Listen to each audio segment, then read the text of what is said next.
मौलाया सल्ली वसल्लिम दाइमन अबदन अला हबीबिका खैरिल खल्क़ि कुल्लिहिम।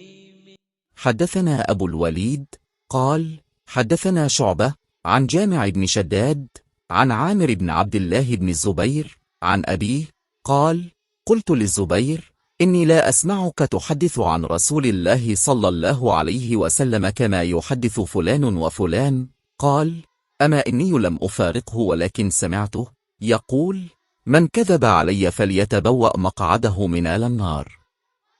हमसे अबुल वलीद ने बयान किया, उन्होंने कहा हमसे शोबा ने, उनसे जामे बन शद्दाद ने, वो आमिर बिन अब्दुल्ला बिन ज़ुबैर से और वो अपने बाप अब्दुल्ला बिन ज़ुबैर रज़ी अल्लाह अन्हुमा से रवायत करते हैं।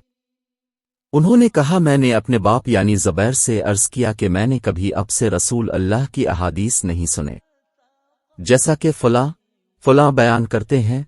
कहा मैं कभी अब से अलग थलग नहीं रहा, लेकिन मैंने आपको ये भी फरमाते हुए सुना है कि जो शख्स मुझ पर झूठ बांधेगा वो अपना ठिकाना जहन्नम में बना ले।